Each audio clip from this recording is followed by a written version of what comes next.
Hello and welcome back to Outside the Box, an MLS podcast. My name is Juanners. My name is Daniel. And I'm Jeremy. And we're here to talk about the latest in MLS, which is right now it's a big cash for players rule change.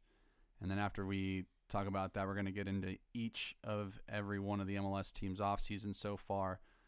What they still need, how we're feeling about their early status. Still plenty of off-season. Teams are prepping up for their preseason games. Guys, how are we feeling? Daniel, I'll start with you. About the cash it's cool that we're starting to align with a little bit more of what international soccer does. I always have an appreciation for the MLS kind of slowly playing into things to make sure it isn't, from a business standpoint, something that's going to have a negative impact or a large enough one to actually be a detriment to the league. So it's something that I'm actually a huge fan of. And I'm excited to see some DPs get transferred throughout the league and watch teams, identify talent for a player that might be unhappy somewhere and try to use it to their advantage. What do you guys think? I'll let Jeremy take it. Oh yeah, I have thoughts on this. I'm very, very happy that finally there's going to be a cash market open within the league, because based on the way the roster rules are constructed, it really only encourages spending at the high leverage spots on the rosters. So your DPs, your U22s, your TAM players, those are the spots where you want to spend money. Now that isn't a lot of money that you can spend there, even though for every U22 player, there's no limit to how much you can spend to acquire them. There's no limit to what you can spend to acquire a DP. Depending on which roster path you're going to take, whether the 2-4-2 or the 3-3, spending on a senior player that's not a U22, that could be the difference that makes them a DP or a TAM player. That's the only place where you got to watch out for the transfer fees. But there's so much talent in this league. There really is. And even though rosters aren't as deep as I would like, there are always good players just hanging out outside of starting 11s that could be available for the right offer. And because teams have a bunch of extra money to spend because they aren't able to spend their full amount on the rosters because of the limitations of the rules, it's going to be very interesting to see, first of all, which player will be the first one acquired for cash, and how many teams actually do the best and take the most advantage of this new rule. Is it safe to I'm say really this? excited for it. Is it safe to say that you as the Timbers fan really excited for it? Could this also be known as the Evander rule? Well, it could be Or is this the if Lucho Acosta Dallas rule? was if Dallas, for example, they've already submitted reportedly a $12 million bid for him, which I think that's a little low. It could be known as the Evander rule, though. If another team says, you know what, I am willing to pony up a significant amount of money for a player who finished third in MVP voting last year, behind only Cucho and Lionel Messi, despite his team finishing the season in ninth. That's right. They finished ninth, and he finished third in the MVP vote.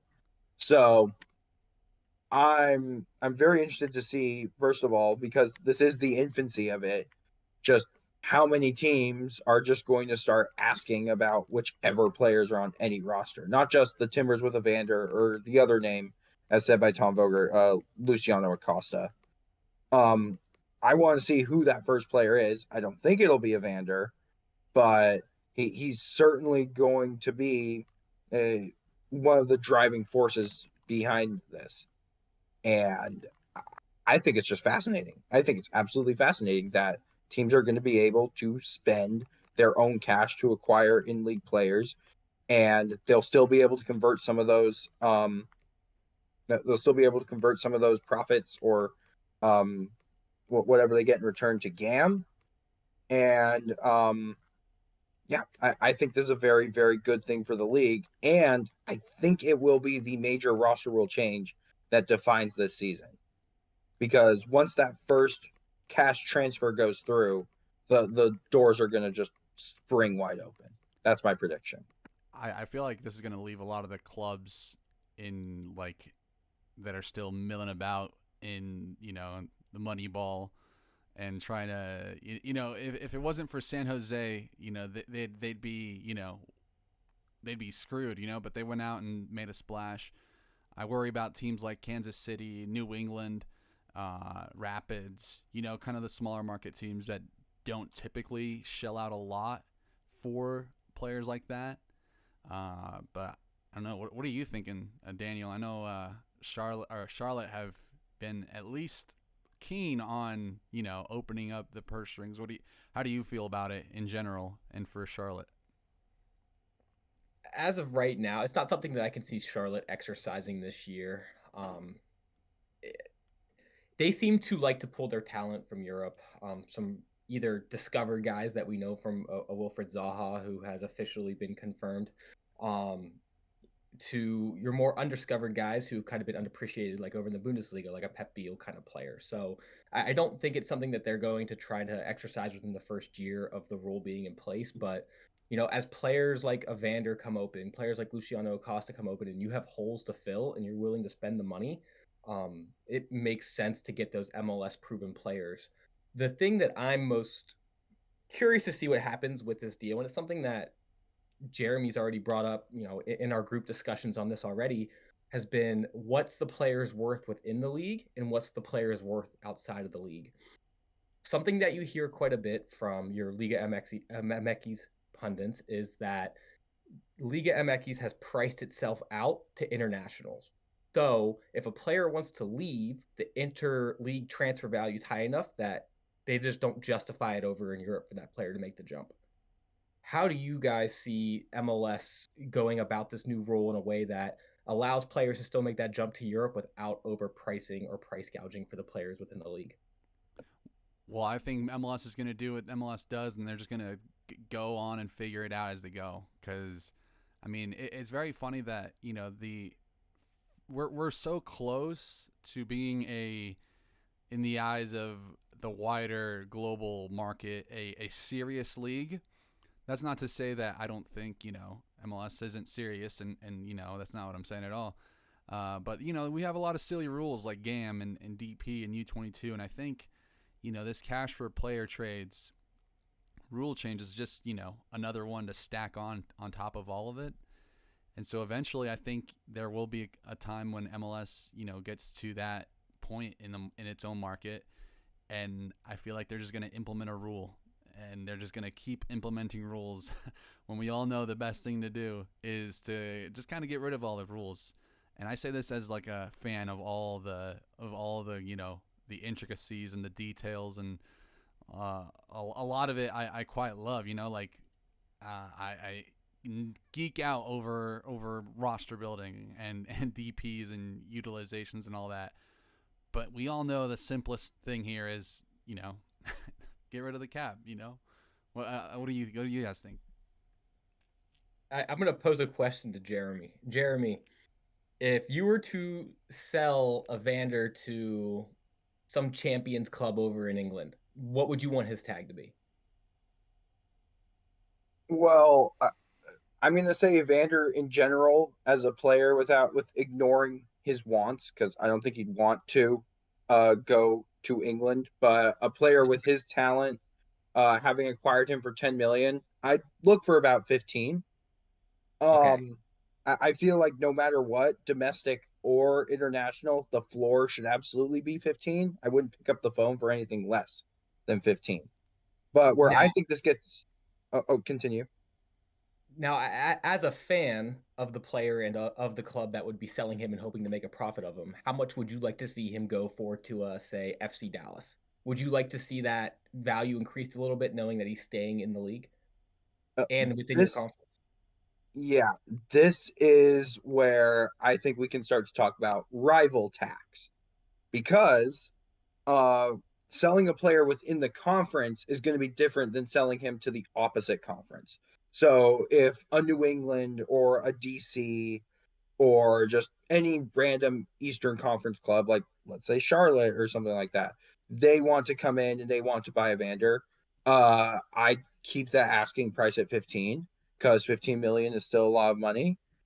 And yeah, I just think it would make the most sense because the only time you're going to play those Eastern Conference teams is whenever they get scheduled, which there still isn't a consistent schedule between East and West, like what the NFL does, where you rotate through the divisions every year.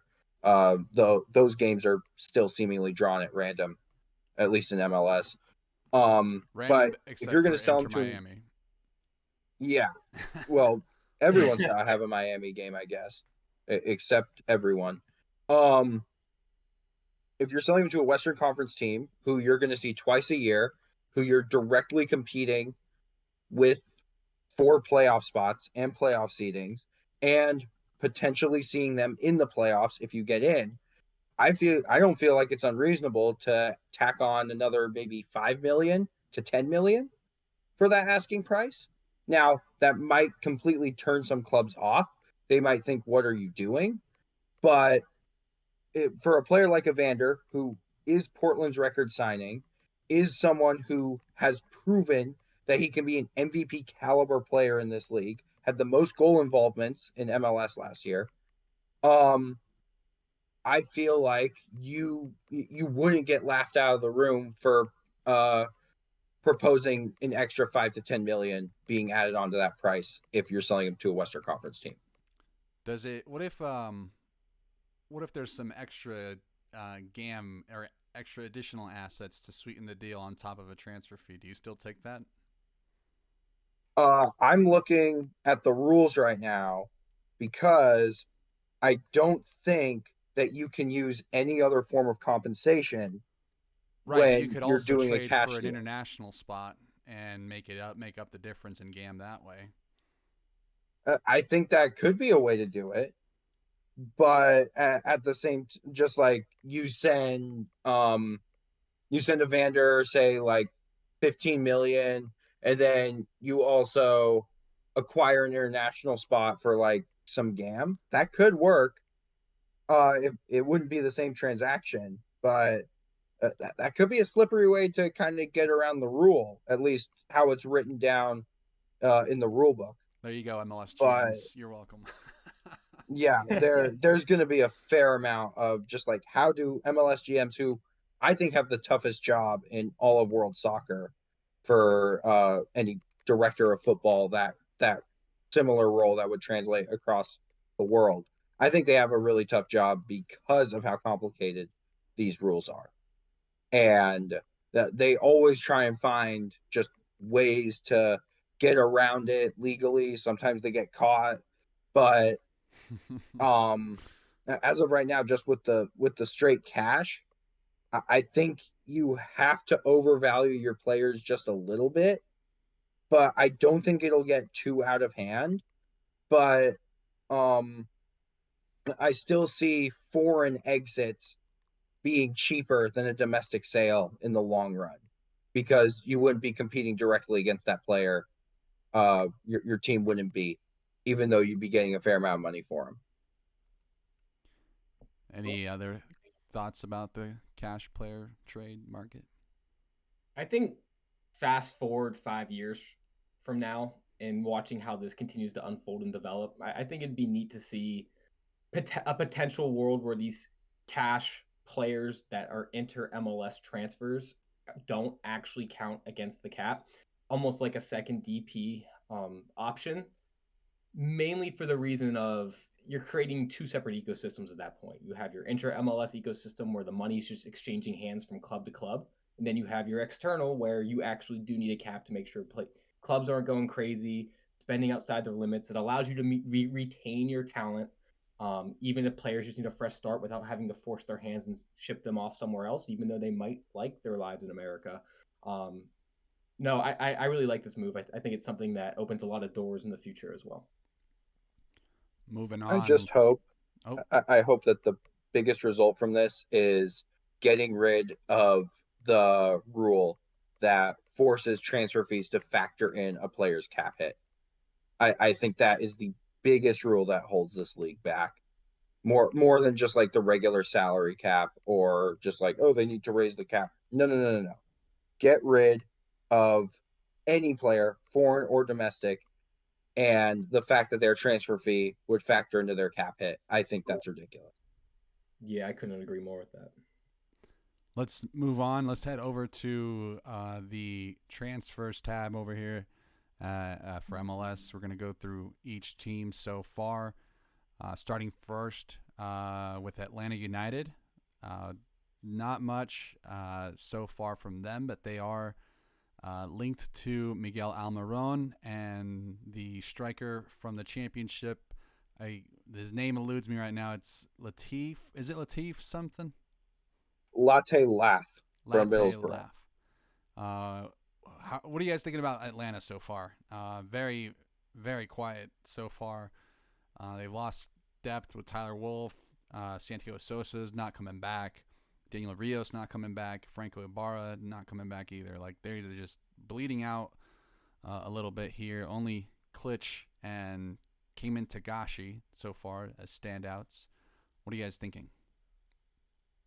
I love that click deal for Atlanta because they said to DC, here, take on a portion of his salary, but he'll still occupy a DP slot for us. So they're making DC a little bit weaker while also getting stronger.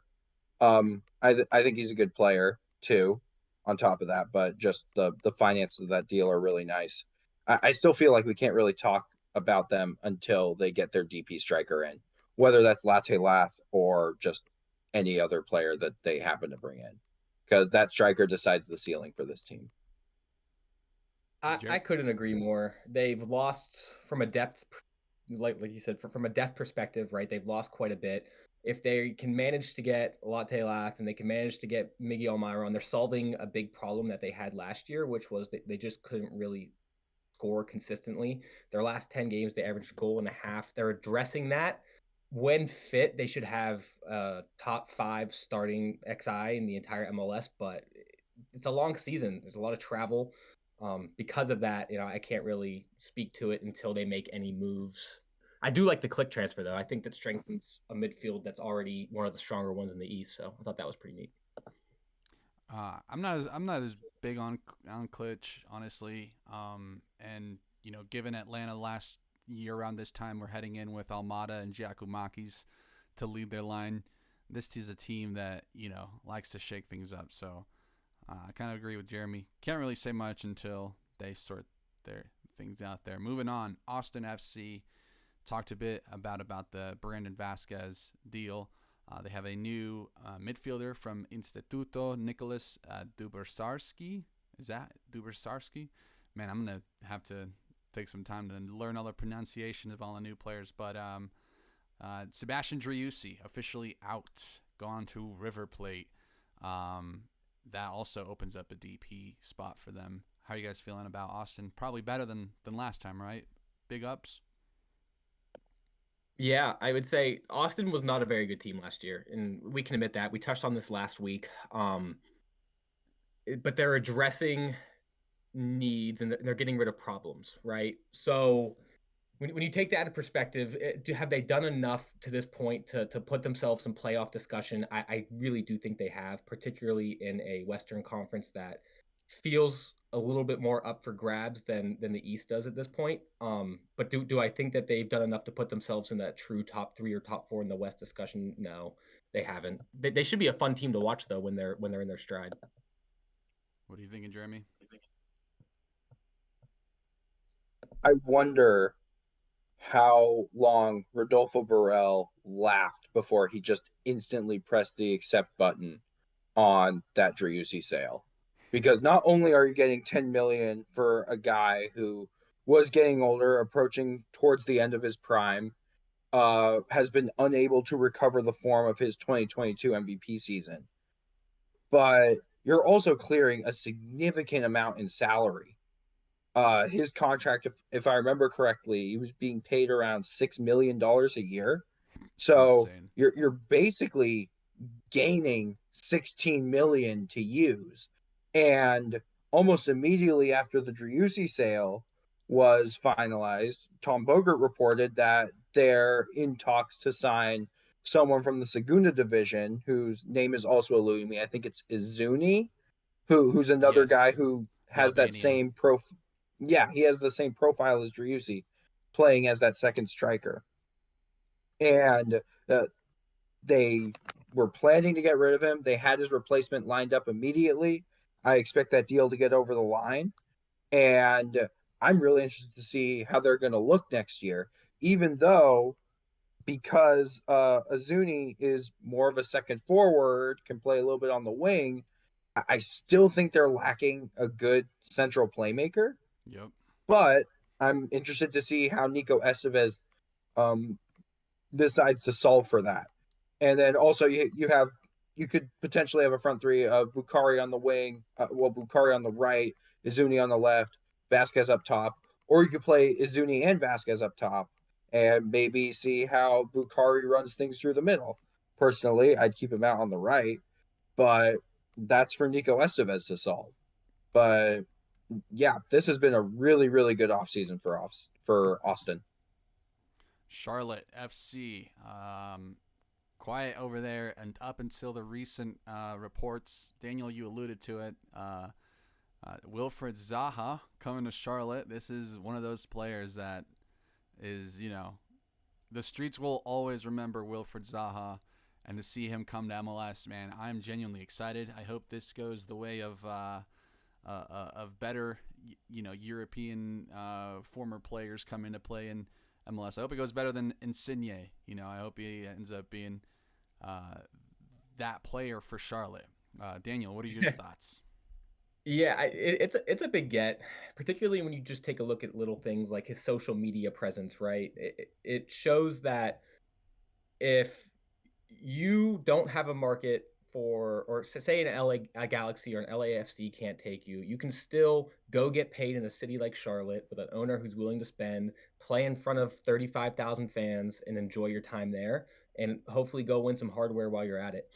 Um, on the negatives transfer, I mean, I was as excited about Douglas Costa over to the LA Galaxy as I was about this, and we see how that turned out. I don't think that's the case here, mainly because his support cast here is a lot better. When you scroll through social media, you see Galatasaray fans sad that that's where the loan ended up going. They were, hoping that he would eventually come back and be asset for them.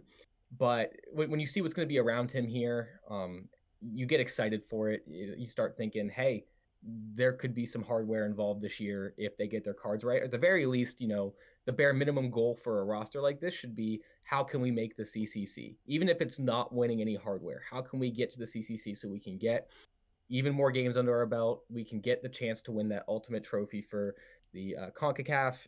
So I'm excited for it. A player of his caliber, somebody that can actually take our attack to that next level, particularly when you look at our striker depth as it stands with Swiderski, who I saw a rumor today that he might go back to Greece. So then you have that natural next step with Patrick Agamane, who I'm really high on. I think everyone here is, and he showed it over at this U.S. men's national team camp what he can do and how much different he is of a profile than the average striker in the MLS. So I'm excited for it.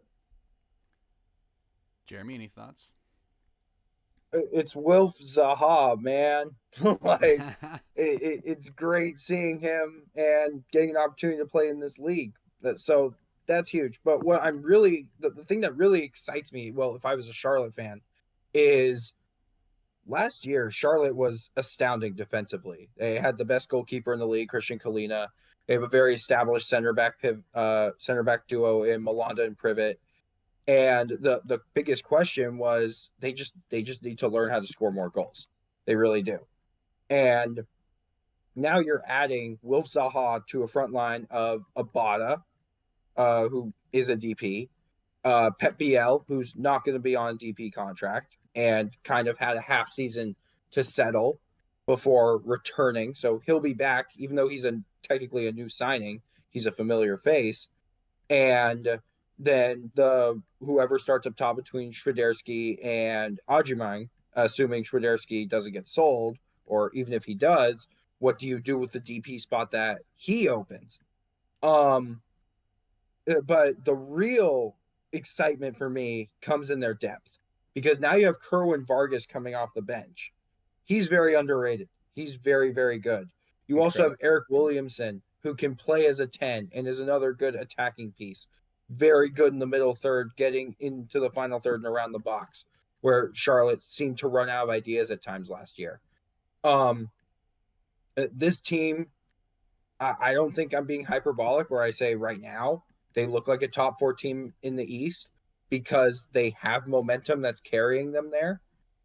And I'm really interested to see what happens with Swiderski now, because now you could legitimately have a 55-60 goal attack, assuming you're getting a good version of Wilfried Zaha. Yeah, I think when you take a look at the lineup, I think most people's ideal lineup would be seeing Abada, Swiderski, Zaha up top, and you got Pep Beal, Ashley Westwood, and Eric Williamson in your midfield. You got Tim Ream on your left, Nathan Byrne on your right, and then Privet and Malanda as your 2 center back options, with Kalina, who's your goalkeeper of the year last year. I think if that's your roster going into 2025, you legitimately have an opportunity to go out and get one of those CCC spots. So I'm excited for him. From Zaha to Neymar, because it looks like Neymar is heavily linked to Chicago Fire. Can you believe that? Stuff coming out of there. But besides that, Sam Rogers coming in from Lillestrøm, Leandro Barroso coming in from Sporting CP, Salquist is gone, Gaston Jimenez is gone, Kutsias loaned to Lugano. There's just a lot of, Wyatt Omsberg gone, Ariel Lassiter traded away, Herber's gone, Seashow's out of contract. I think there's a lot going on, a lot of change happening at Chicago Fire, probably for the best. Berhalter is starting to cook over there. What are we thinking so far? I'll start with Jeremy. Berhalter has said that Chicago is a sleeping giant. I agree with that because they play in a very large market, and their owner, Mansueto, has shown willingness to try and spend and bring in good players. The thinking behind the Shaqiri move was not bad. It just didn't work. Spending a ton of money to bring in Hugo Kuipers, who, even though he didn't have someone who was consistently feeding him last season, he still looks like a really good player and worth a DP slot. So I think the Neymar links are more of a statement to say, yeah, I don't think Neymar even comes here, but the fact that he would consider signing with the Chicago Fire is, I'd consider that a win. I still think they need to find another good chance creator, need to find someone who can consistently feed Kuipers. I'm not as high on Brian Gutierrez as a lot of other people are, but he's a homegrown player and always play your kids. I think he's a good player for them. Yeah, a lot of these additions are focused on the defense because a lot of defenders have left. But the biggest one, and the one you haven't touched on yet, is Jack Elliott, who will be a leader in that back line and has tons of playoff experience, has played in tons of big games with the Philadelphia Union. That was a huge get for them. So I'm interested to see who's going to end up partnering him in the long term. But I think Berhalter's started off his first offseason, even though there hasn't been any big splashes, it's been sensible. And that's all I could want as a Chicago Fire fan after whatever the hell the past few years have been. Anything to add, Daniel? Looking at the players out, you're losing some legitimate, maybe not MLS stars, but starters, right? Ariel Lassiter is a good player. Fabian Ebers, Rafael Chisos, Georgios Koustas, Gaston Jimenez, Tobias Salquist. Those are all good players. They just weren't potentially in the right system. Obviously, they weren't great last year. It just comes down to, did they add enough to get better this year? I don't know, maybe. But I do think they have a little bit more stability. They're going to have an identity this year that actually matches up with an actual play style that Greg Berhalter likes to play as. So I'm excited for him. And you tailor that all in with a Kuipers type player. I think they could be good. Just depends on how well that system works. I think Jack Elliott's a big ad though. a good shout by Jeremy. Cincinnati made a big splash with Kevin Denke, who comes from Cercle Bruges. I'm a big fan of Denke personally. They also are likely to lose their most pivotal, most key player in so far their history, I think, in recent times. Luciano Acosta is not happy at Cincinnati. Not only that, but I'm also hearing that players aren't reporting, including Yamil Assad and Luca Orellano. Those are big pieces of the attack for Cincinnati, and so a little bit of drama going on at Cincy. How are you guys feeling? We'll start with, who wants to take it? Who's feeling real passionate about Cincy? I am feeling very passionate about FC Cincinnati. As someone who has actually wanted to see them do very well since they came into the league, because they were a USL club that joined MLS and they had a great fan base. And I love especially what they've become after after just a few underwhelming seasons after they started. And now here they are breaking the transfer record for Denke, who will be good. He's the striker that they so desperately needed last year. Or Jano too, being able to bring him back on a permanent, that's great business. That's great. But the Acosta situation is hanging over them like a cloud, especially because his absence, unlike Evander's, I should note, is unexcused. He should be in Cincinnati right now. He's not. And the other player who isn't reporting, or because Orellano was previously unexcused, he came back. He's now with the team. It's not Yamil Assad. It's Yuya Kubo. My bad. Yeah, which is very interesting because he is kind of like their cult hero up there. He plays wherever he needs to play. He does have a very large salary, but Cincinnati fans have been very okay with him being able to earn that much because he plays everywhere. I think they have to solve the Acosta situation no matter what. If Boca doesn't want him, they will sell him to an MLS team for cash. I'm just very, very interested to see what their thought process is in replacing him, because he's a guy who you have to have a ready-made replacement for that you can act on immediately after he gets sold, similar to what Austin did with Driussi. What do you think, Daniel? I think we all knew Cincinnati was going to take a little bit of a step back last year. That was going to be natural with how strong the East was going to be. Miami took big steps forward. Columbus took big steps forward. From a supporter shield standing, the LA Galaxy took a big step forward. LAFC's always been up there. So it doesn't shock me that they finished fifth in the supporter shield. What does kind of surprise me is over the course of their final 10 games, just in the regular season, they only had 12 points. I mean, in terms of form, they were the 17th best team in the entire MLS. A lot of that came from the fact that they couldn't score goals. They only averaged 1.2 goals per game over the course of that 10-game stretch. I mean, obviously those stats don't tell the whole story, but they had to go off and make a big splash. They did with Denke, so I'm really excited for that. If Luciano Acosta isn't happy there now, that likely means he was not happy there for the last back half of the season last year. So I think they got better. Honestly, I do. Yeah, one of those teams likely interested in Luciano Acosta is FC Dallas within the league. They got a bunch of money from selling their, players in Jesus Ferreira and Paul Arriola. We'll get into that later. But yeah, plenty of stuff to look forward to for Cincy there. I feel like they've still got a lot of more business left, so we'll see. We'll see how this transpires. Moving on to the Colorado Rapids, still very quiet off-season. We talked at length the Rapids podcast that came out this past Saturday, the 18th. So if you want a more in-depth listen on that, I was joined by Judgmental Jim and Rapids Bray. They helped me detail some of the off-season so far. In short, the Rapids figured that their defense was not enough, given that they conceded more than their abysmal 2023 year. Ian Murphy and Chidozie Awaziam are instant speaking of Cincy, these guys were two of the more prominent starters for Cincinnati throughout the summer. So to have them and kind of, that tandem here can only bolster the Rapids defense.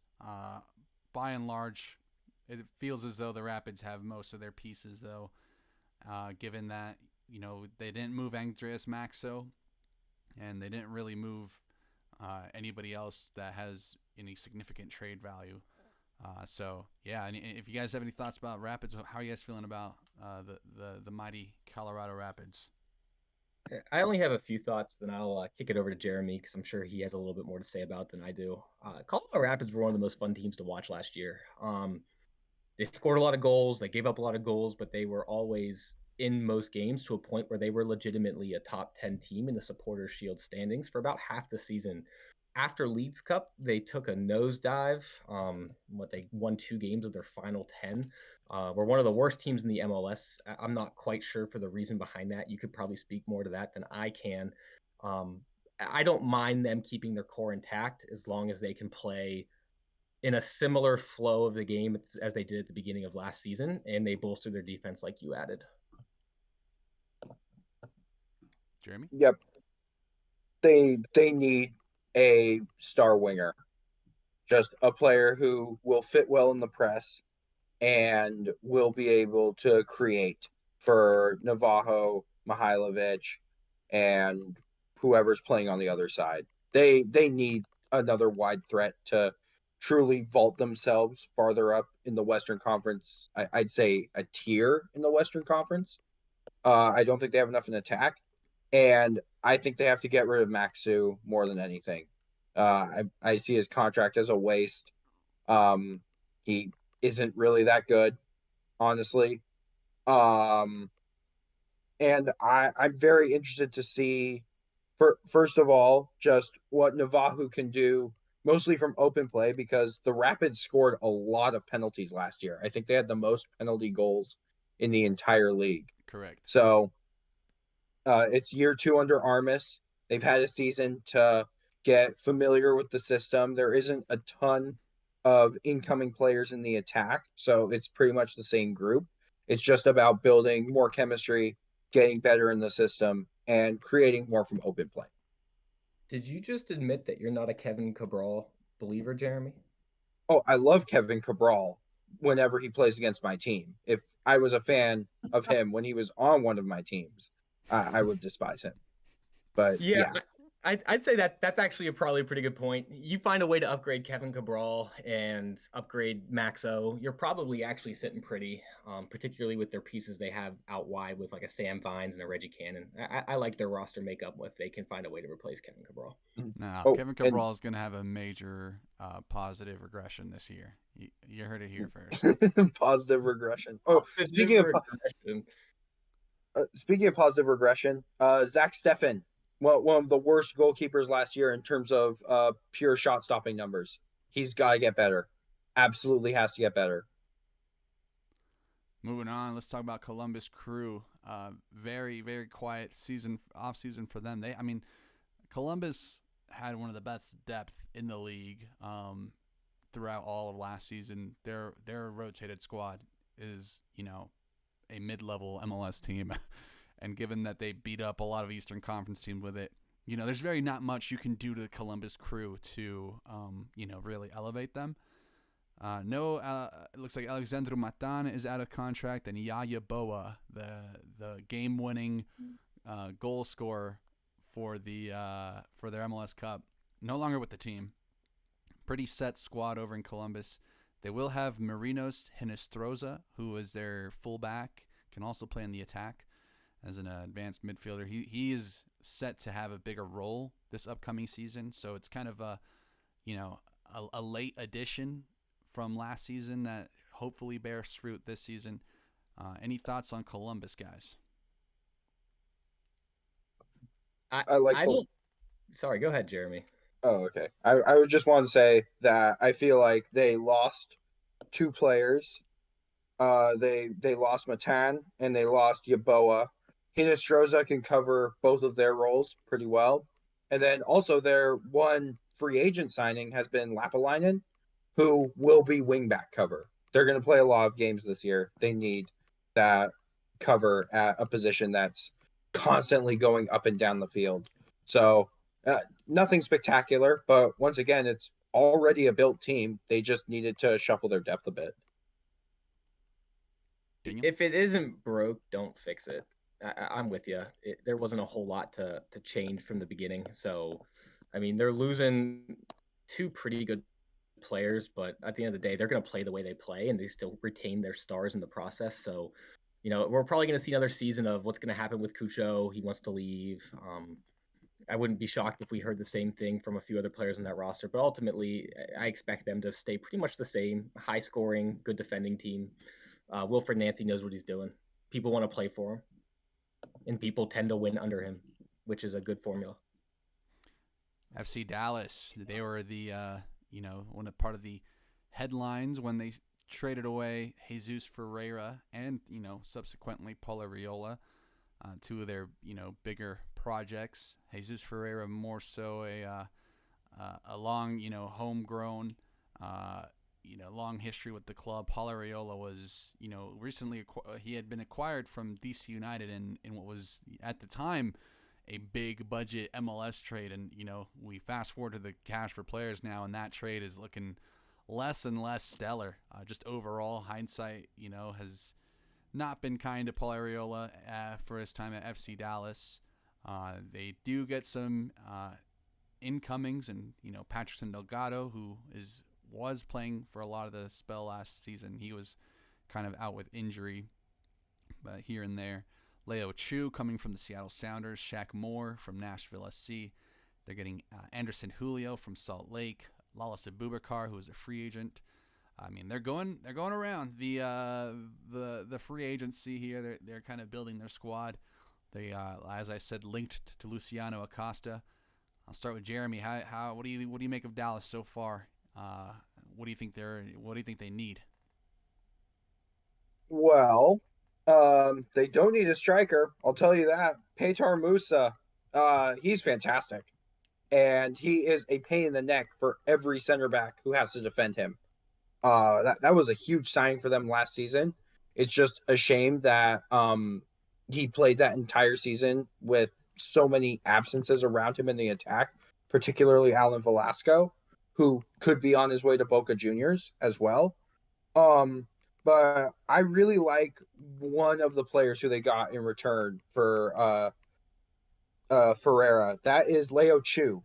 Now, I don't know what system their new head coach, Eric Quill, is going to try to install, but Leo Chu is very fast, very direct, and always a threat to get in behind on the left wing or even inverted on the right because he's left-footed.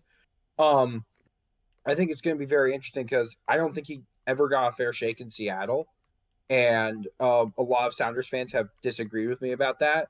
But at the beginning of 2023, that their entire offense was just Leo Chu getting in behind, sending in low crosses to Jordan Morris. So he right in front of the goal, so Morris couldn't miss them. Even though he probably could miss those because he's Jordan Morris and he likes to miss sitters a lot. I'm a big fan of getting Shaq Moore because he has good veteran depth, especially for a first-year head coach.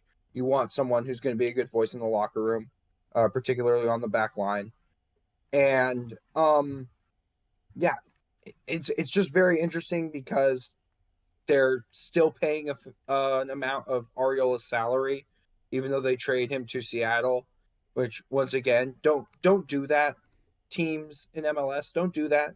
Do not trade players to your conference rivals and agree to cover the salary.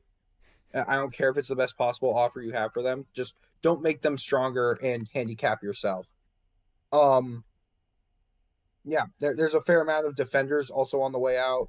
Junca got traded, Tumasi got traded, Ruan got traded, and then ER Mendy is no longer on the team either. So I feel like this is more of a project than it is a rebuild because of how many incomings and outgoings have happened over this past year, which not so great for Peter Musa. But let's see what Eric Quill decides to do in year one. I feel like we're still waiting for a big Dallas move to happen. I just don't know where they're gonna. I don't know what position they're targeting for it. Yeah, well said, Jeremy. Can't really add a whole lot more to that. And you said a lot of what I would have liked to have said. So I mean, I appreciate that. But I'm curious to see what Quill does. He has two strikers in Musa and Julio who should both be starting in this league, can start in this league and perform at a high level. He's got a lot of attacking options because of that. I think all they're missing is that 10, which they're going to try to go out and get with an Acosta, it feels like. So, yeah, I'm excited for FC Dallas this year. It should be more of a project, less of a rebuild, which means that they should be able to turn this thing around here in a year or two, which I'm excited for with the pieces they picked up this year. Dallas have been missing that Argentinian 10 that they he used to, proudly have, and Mauro Diaz once upon a time. A little bit of a callback there, but let's talk about let's talk about DC United. They have by and large, I will say, have had a very underwhelming offseason as well. Aleta, I mean, is anyone feeling really passionate about DC here? I'm seeing a lot of incomings that I'm just not really sold on. Anyone want to take the floor here? Ironically, the player who I might be most excited about that's incoming is a goalkeeper, because they've just had some horrific goalkeeping in the past couple seasons. Jordan Farr, he's been one of the best USL goalkeepers. He's finally going to get a chance to compete for a starting job in MLS. He's one of 3 goalkeepers that they brought in.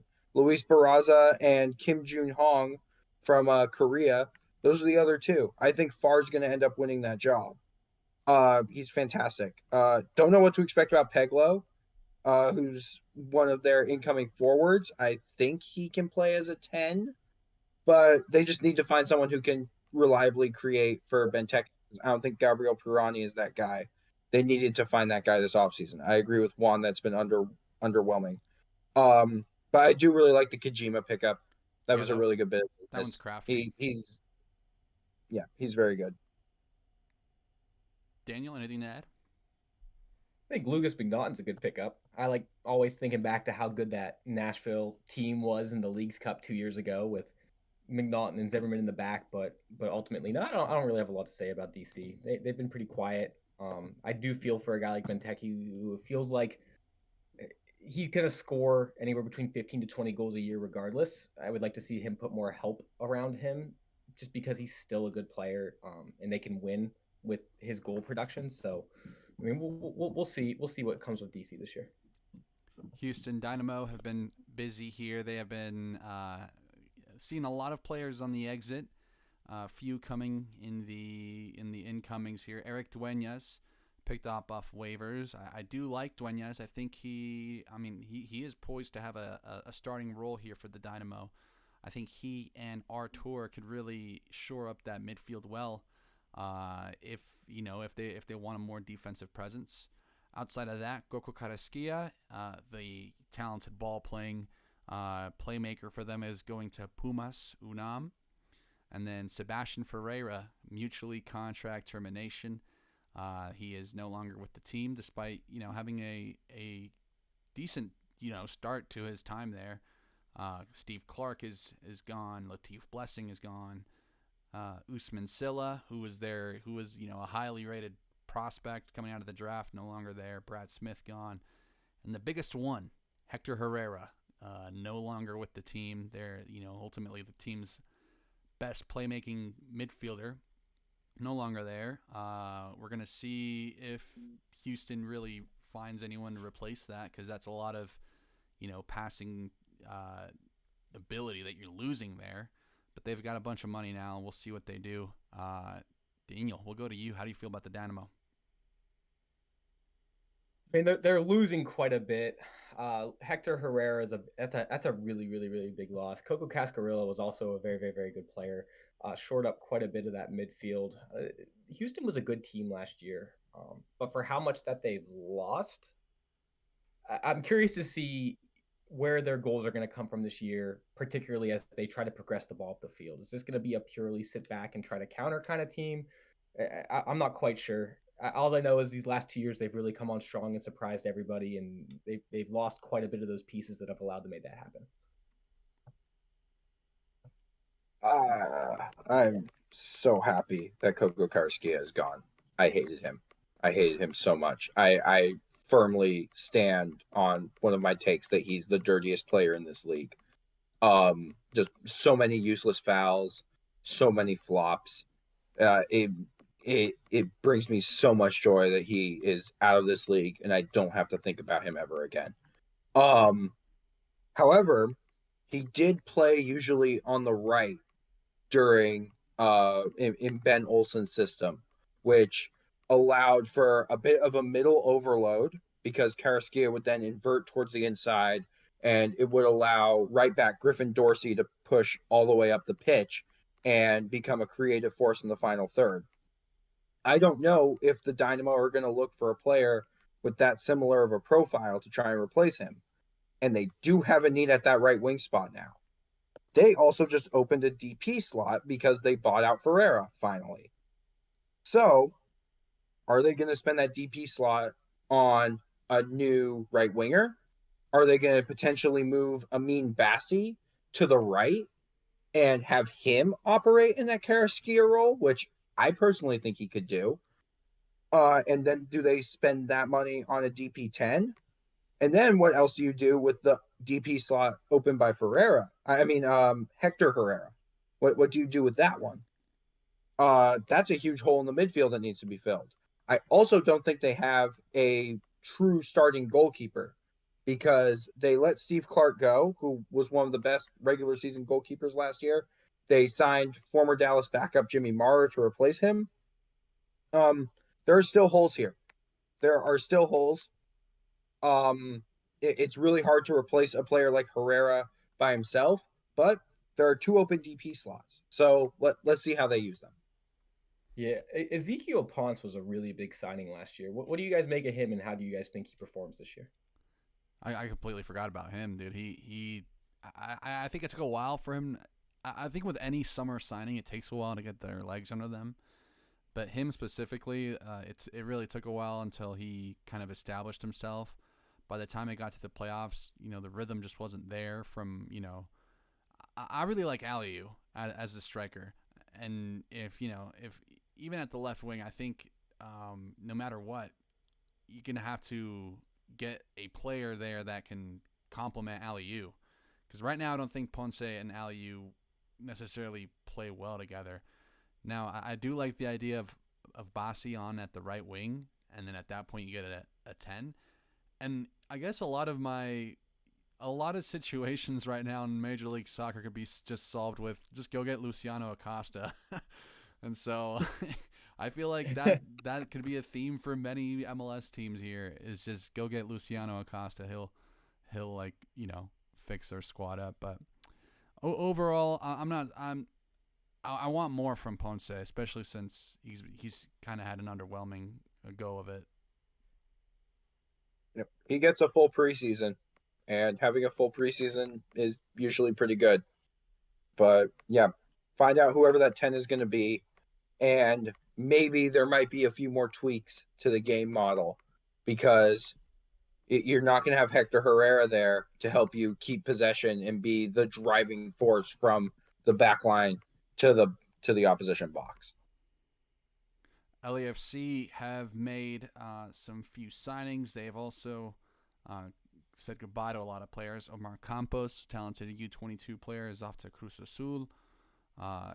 Thomas Angel never really got off to a start here. Ilie Sanchez no longer with the team. Jesus Murillo, Duenas going to Houston, mentioned before, but incoming is Odin Thiago Holm. And they also have Jesus, a young Brazilian star. So they're definitely getting younger.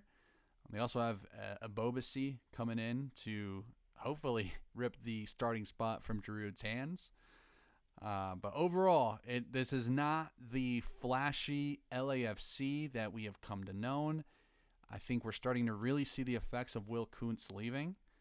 We'll see where this where this project is going. I'm really looking forward to seeing Odin Holm.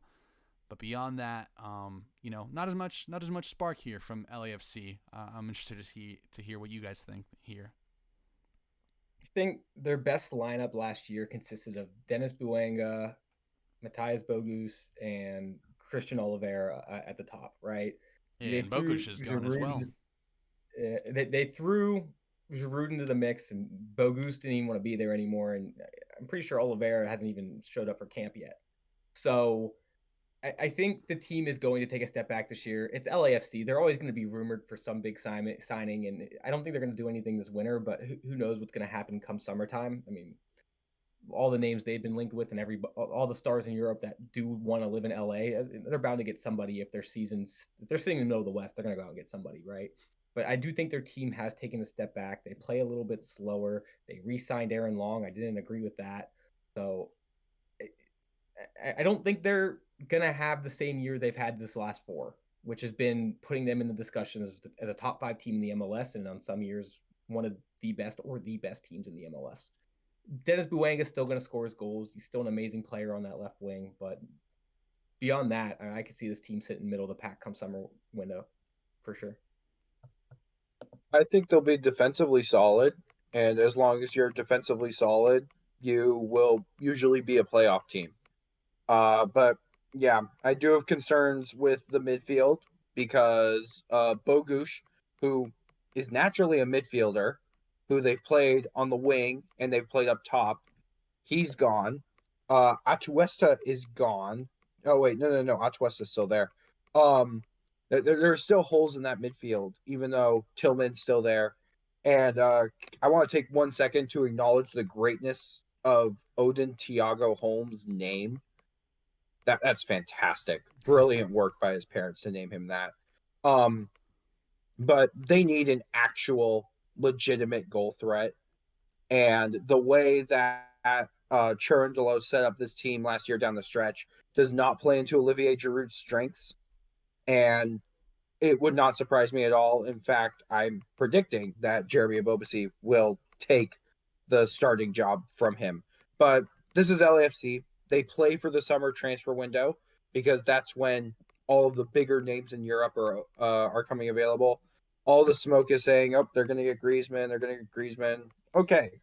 Well, if they get Griezmann, that's good for them. But they're still defensively solid. They're comfortably still a playoff team. And they're just going to continue to wait for the summer. What do you guys make of the Carlos Vega saga that transpired last year just for them to not re-sign him again this year? I have no idea, man. Because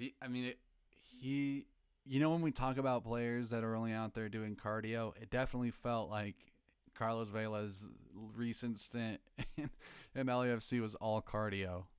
I don't think he played at all, right? Maybe he had like 1 minute at the end of a game once. It was very funny. Extremely funny. Yeah, watching the decline of him has been pretty sad. I mean, it happens to every player, but the way that he was treated by the club, I would say that we all probably didn't really appreciate, but probably the way he treated the club demanding DP status probably wasn't the right way to go about it from his end either. I mean, he was linked to San Jose last year. And that would have been an interesting one there. But yeah, not much there for me on Carlos Vela. I wonder where he ends up, man. It'll be interesting to see. LA Galaxy are also a relatively quiet offseason. They traded Jalen Neal away to CF Montreal. They've traded Gaston Brugman to Nashville SC. So they are taking Jeremy's advice here and at least trading him away out of conference. But incoming is Sean Davis, who I thought was okay for Nashville SC. Not necessarily the most reliable, but definitely okay. And Matthias Jorgensen, also known as, I think, is Zanka, from RSC Anderlecht. How are we feeling about the LA Galaxy? Are we kind of in the same, if it's not broke, don't fix it? What are you guys' thoughts? I'm interested to see how Davis is going to perform in a more positive game model more than anything. It kind of stinks for the Galaxy that you have to trade away your best youth prospect and your reigning MLS Cup MVP just to be compliant with the roster rules. I think it's what makes MLS such a difficult league to operate in. But yeah, they still have Peck, they still have Paintsel. Very interested to see how they replace Pooch in the short term. I think that's going to be fascinating to see how they figure that out. I don't think Marco Royce is an everyday starter, especially because you have to kind of keep him rested. You have to make sure you have to manage his fitness because Pooch is out. Yeah, very, very interested to see. I'm interested to see what happens in the summer because there will be European offers for Peck. And at what point do they decide this is a good number? Let's sell him.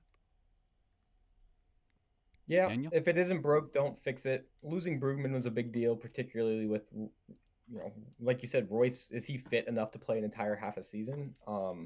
While they wait for their entire midfield to get healthy, I feel like they're a midfielder away, but with their current roster makeup, they could probably outscore almost everybody, particularly with Joveljic in the form that he's in, and we all know what Painstone and Peck can provide. So we'll see what happens. I still think they're a midfielder away from being that top team, but they don't really need it as they get healthy anyway. So as long as they can tread water until that summer window, I think they'll be fine.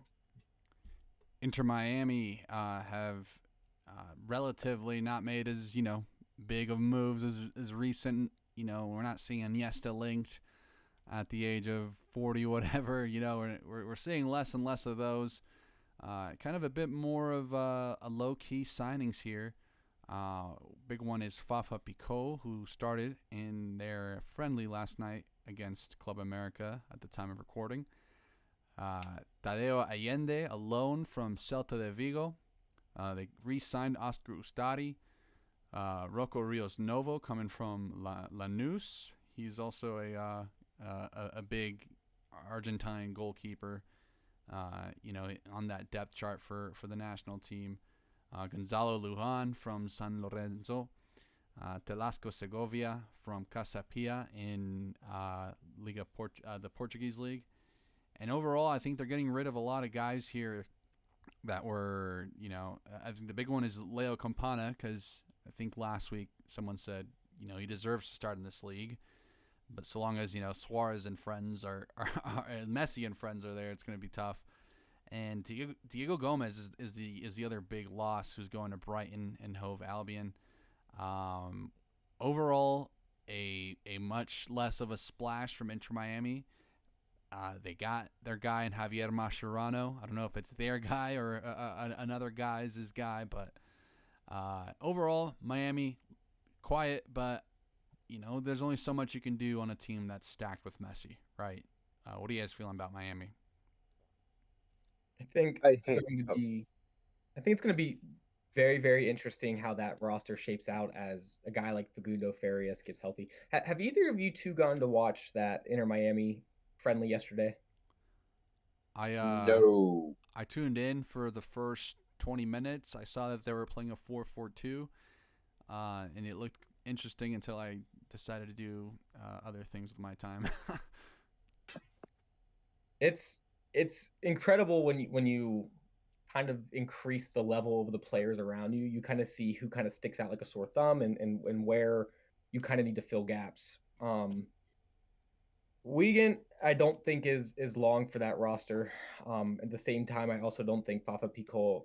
He started yesterday. He kind of stuck out like a sore thumb, mainly because of the quality they had everywhere else, and simply just how good Club America is. It seemed like when it comes to rising to that level, as they try to make CCC pushes and heck, they're going to be in the Club World Cup here in a couple months. When you see that, it seems like they need to do something on the left there. Kind of makes me think that's where our friend Tadeo Allende is going to end up, or Farias when he does eventually get healthy. Jeremy, what were your thoughts? Every single transfer window since Messi came, the Miami has signed a young player who I absolutely adore, and I'm tired of them doing it. First it was Farias, disgusting. Then it was Federico Redondo, terrible. And now it's Segovia, because of course. So If I like a player, especially a young midfielder, they're just going to sign him now. I love that. It makes me so happy. But Rios Novo, I think he can end up beating out Calendar for the starting job. He's very good. I don't think Pico is going to stick out like a sore thumb because they're going to use him as just a depth attacking piece, and he'll come in when the game state already favors Miami. I don't think he's ever going to be someone that they turn to if like, oh, we need to chase a lead, we need to put Pico on. Um, but yeah, they're still Miami. They could obviously, I think, go for another center back. They're playing a ton of games this year. They have CCC, they have Club World Cup. They're going to be really busy, and it's going to be hard to fight off that injury bug. So just get more sufficient depth, and we will see where they head. We will. They're still top 3 in the league, but I don't think they'll be able to win as many competitions as everyone thinks they will.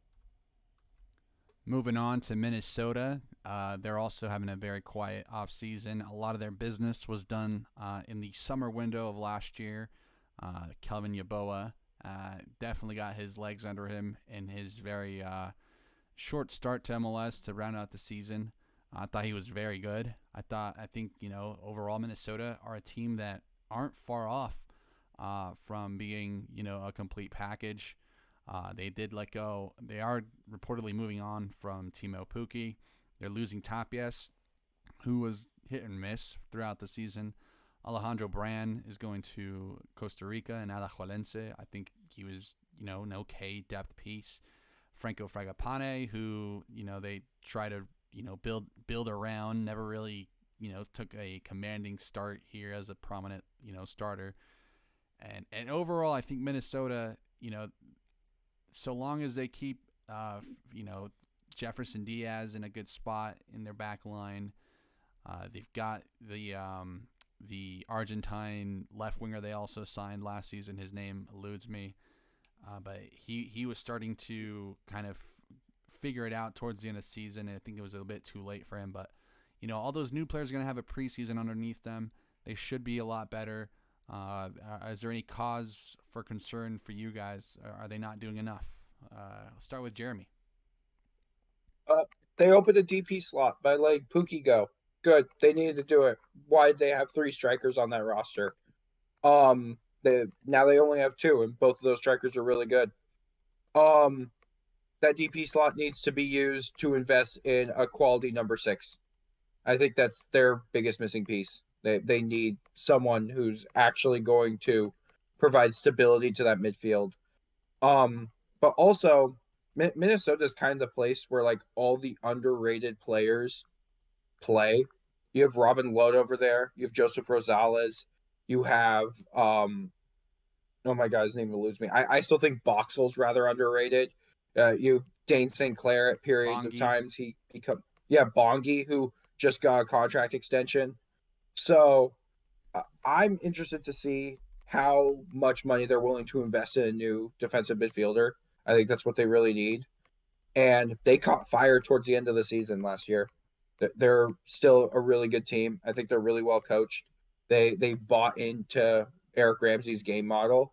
And now it's just about acquiring that next bit of talent in that one piece to firmly push them over the line. They could be a top 5 team in the West and have significant home field advantage in the playoffs if everything falls their way this year. Anything to add, Daniel?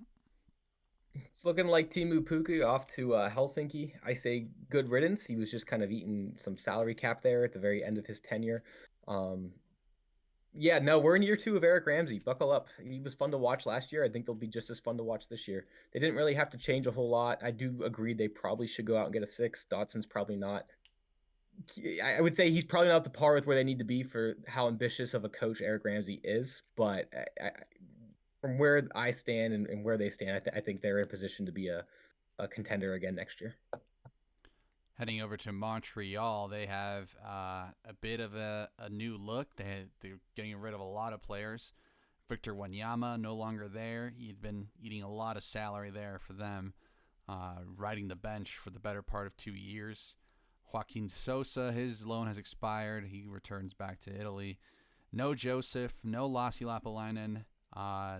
Kokoro gets loaned to Atlas.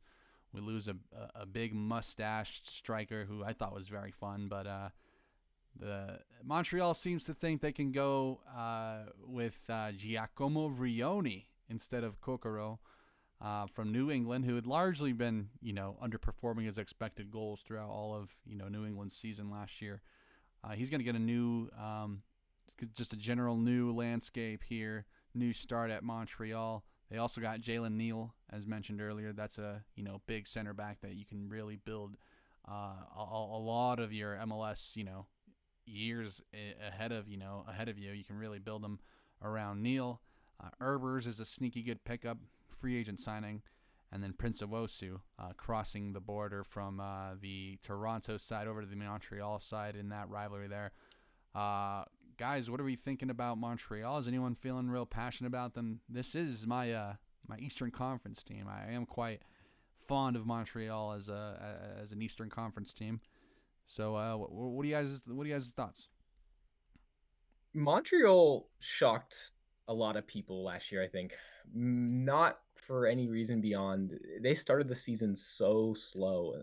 They were pretty hard to watch at times. I think it was just a group of players that didn't really play well together, with a guy like Victor Wembanyama sitting on the bench eating a bunch of salary, and they just weren't clicking, right? Come to the end of the season, and they were one of the hottest teams in the MLS.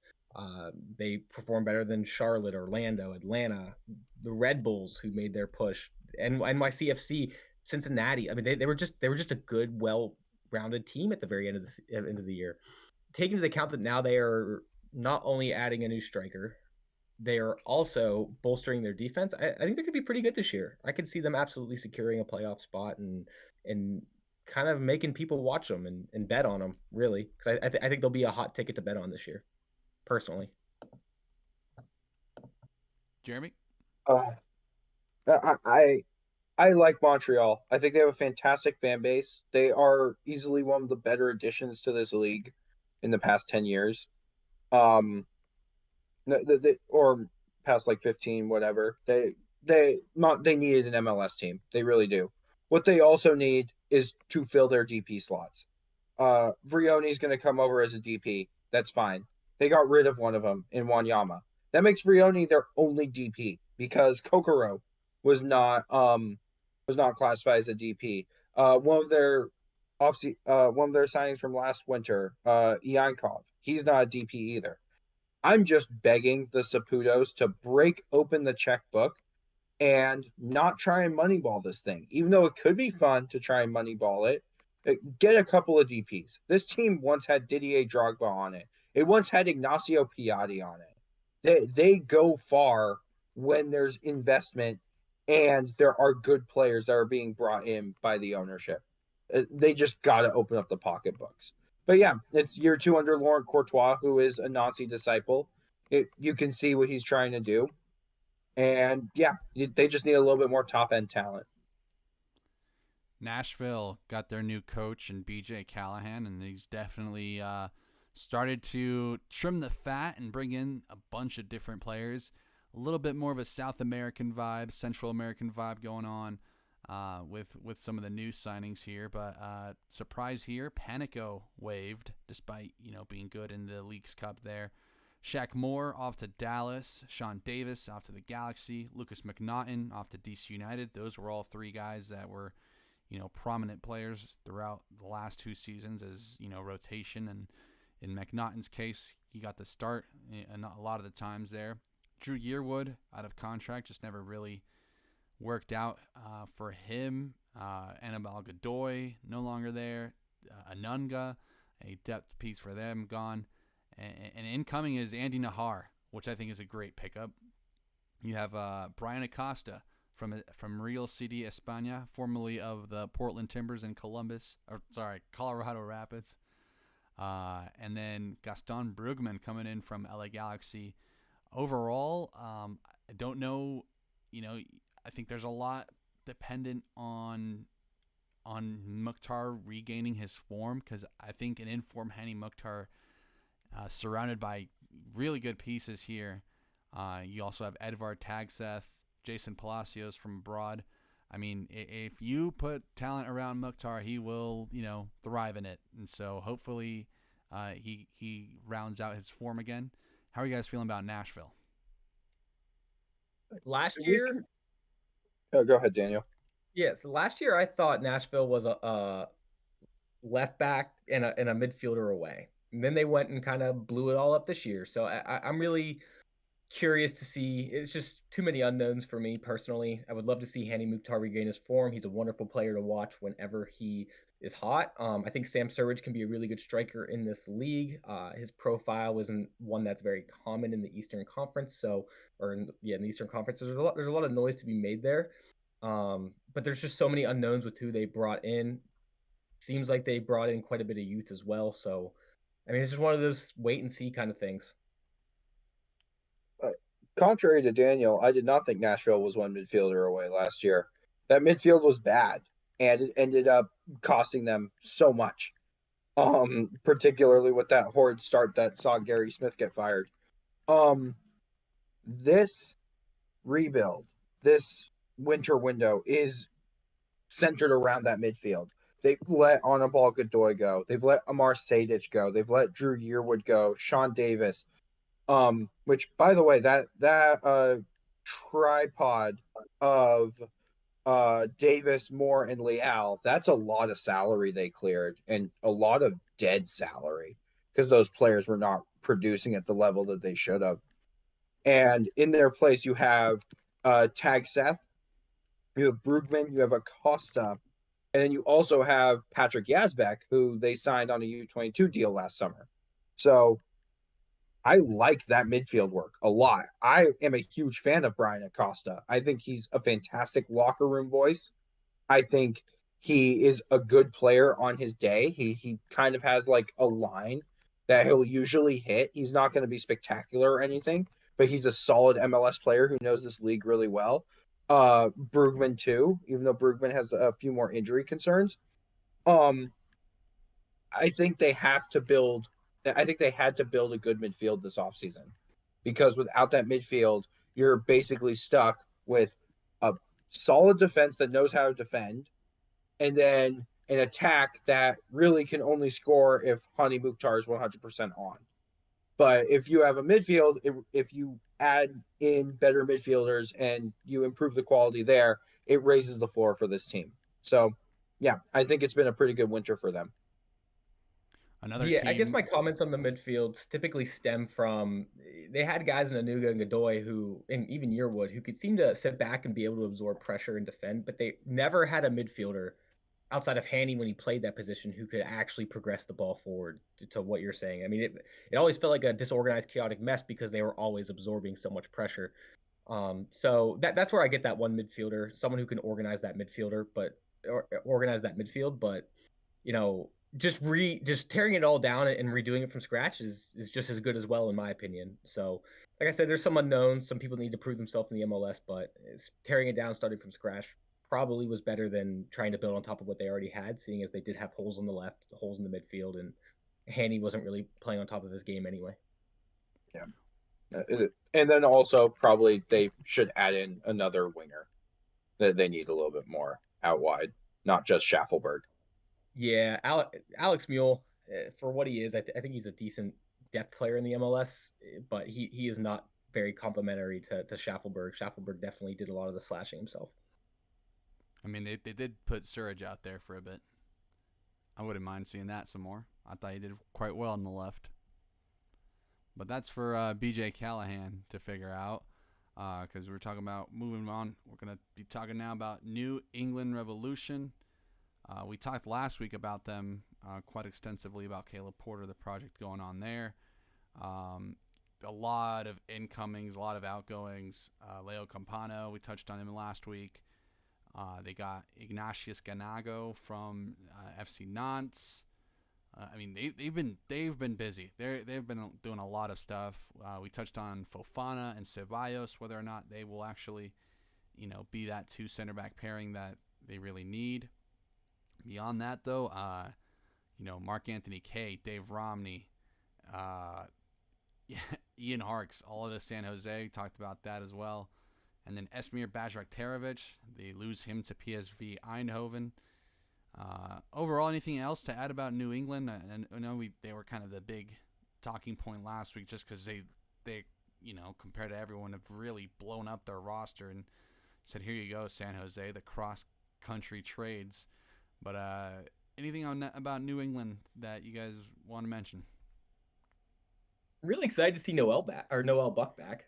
I think on his day, Carlos Gil is one of the best midfielders in this league, and I think they've added some tacking pieces back to make them a little bit more exciting. Yeah, that's pretty much all I got to say about him, Jeremy. My take on New England is the same as my take as last week. Their new center back pairing will determine how high they can go and also how far they could still potentially fall. New York City FC, quiet off season for them. They got 2 homegrown signings. Maxi Morales re-signed. Greg Radjitsin coming in as well, a free agent signing, kind of depth players here. Biggest loss here is James Sands, who goes to FC St. Pauli. I think that Andres Pereira can fill in really well there. I think that's his spot to really, take, and it's his to lose. I'm very excited to see what a Parks and Pereira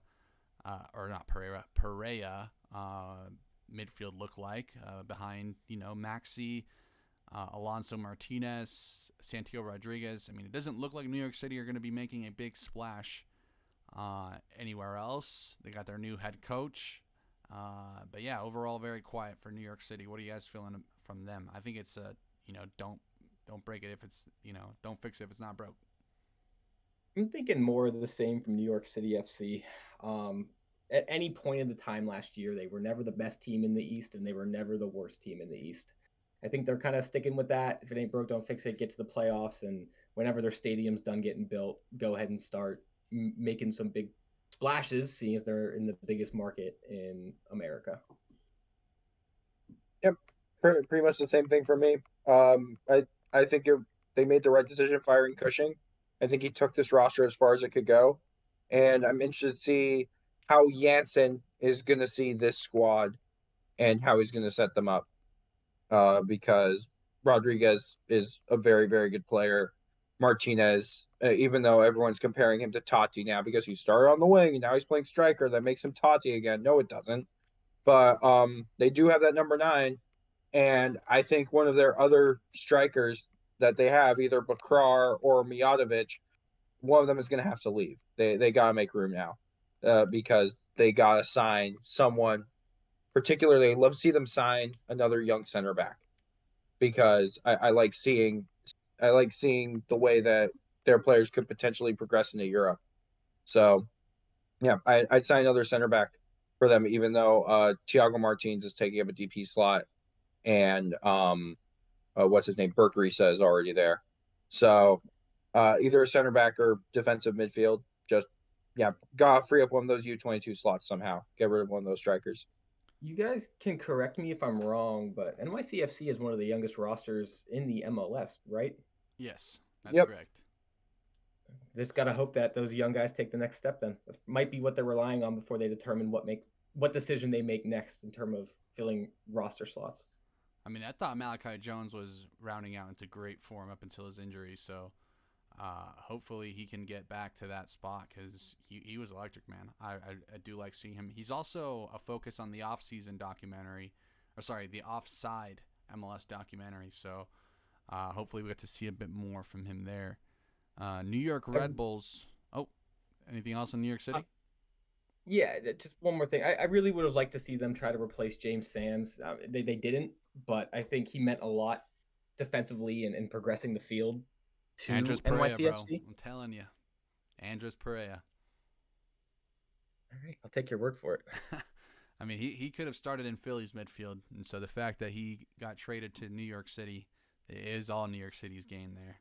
It's kind of to Jeremy's point. Don't trade to your conference rivals, right? Especially if you're the Union. Do not trade with NYCFC. I would never forgive them after 2021. Moving on to the New York Red Bulls. big loss. John Tolkien is headed to Holstein and Kiel, and they're in the Bundesliga, right? Last They I are. They are checked. currently 20th. So soon to be Bundesliga 2. Either way, that's a good landing spot for John Tolkien. Manuel going to Salt Lake. Reyes all the way across the country to San Diego FC. And then incoming in is Victor Bogac from Meads Legnica. Eric Maxim Choupo-Moting. You get two strikers, one on one end of the age spectrum and one on the beginning of the age spectrum when it comes to player careers here. With the Red Bulls, man, I'm kind of over their youth signings because, last year Dennis Gengar didn't pan out, and there's only so many times that the Red Bulls can really sign these young players and keep waxing poetic about how they're eventually due to come, and they never do, man. So overall, I don't know if the Red Bulls, I don't know if any of these players would have increased the Red Bulls' chance at MLS Cup against the Galaxy. What are you guys feeling about the Red Bulls? This is so funny. Just Choupo-Moting. That's their big offseason acquisition, and he's taking up a DP slot. You're coming off an MLS Cup run, which, yeah, a little bit favorable. Probably not going to be repeated twice if you did it again. But you know what? What you did during then worked. They do not have any other match winners outside of Forsberg. I'm lower on Lewis Morgan than most people. I think Van Zier has really failed to pan out because they don't really know what position they want to play him in yet and which position he'd actually do well in. But once again, the game model is the game model. They will press. I liked their addition of Carbaggio. It's a shame that he got hurt when he did. But yeah, they don't need to go out and sign young players. They have a good academy. Their academy is going to keep providing players that will break into the first team. And sometimes those players will get sold on to Europe, like Tolkien did. But yeah, I think they probably are going to need another center back. I think they could really use with a good wide attacker, because I'm still not convinced by Morgan that much. And honestly, if they really wanted to shake things up and say, hey, we want to go to the next level, you try and find a taker for Van Zier or just buy him out at this point. Daniel? Well, can't argue with that a whole lot. I mean, I liked your comment about they play the way they play. The way they play is so unique to how most teams in the MLS play. They're relentless in their press. They create turnovers like crazy. They are a problem to deal with. In a long stretch of the regular season, we've seen that fail them. But when it comes to cup competitions where it's, you don't try to take away what the other team wants to do versus trying to play your own game in an MLS, cup setting. If they can make it to that point, they're going to cause problems like they always do, simply because they're able to take away what so many teams try to do simply with their press. So they're going to be a problem if they can make it that far. I'm really, really, really curious to see a guy like Choupo-Moting play in a Red Bull system. I've spoken with people who are big Bundesliga fans on Twitter, particularly guys who are Bayern fans who were sad to see him go simply because he's been there so long. They still felt like he had something to offer in their system, but he was never going to get the playing time in front of Harry Kane.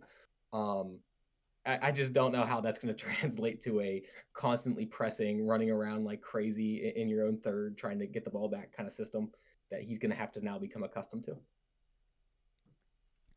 Moving on, Orlando City, big departure. Facundo Torres leaves, goes to Palmeiras. In comes Nicolas Rodriguez from Fortaleza to kind of offset that trade there. A lot of depth pieces moving on, including Luka Petrasso, Giorgio Koshevsky. God, I can't say that one. Gaston Gonzalez, Felipe, Jack Lynn retired. Stajdehar, their backup, moves to Salt Lake. Not a lot of big moves there for Orlando, though, keeping a lot of the team still intact. What are you guys' thoughts on the new look Orlando? Martin Ojeda likely to be out on the move as he's been rumored. How are you guys feeling about Orlando?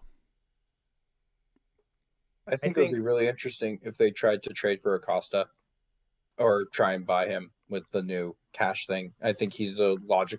Orlando's a very good landing spot for him. Um, when Ojeda first came, I thought he was going to be used on the right wing because he's left-footed, and that's where he played with Godoy Cruz. And first of all, I wanted the Timbers to sign him really badly. But when Orlando did, I was like, why are you doing that? You have Torres who already plays there. So I think this opens a spot for a potential number 10 to come in, like Acosta, and put Ojeda back out on the wing. Daniel? I think if they can go out and get a guy like Evander or Lucho Acosta, they're going to continue to keep on the form that they've had thus far. I mean, they were one of the hottest teams in the East last year and the year prior towards the end of the season. It seems like they always pick up form from midseason on.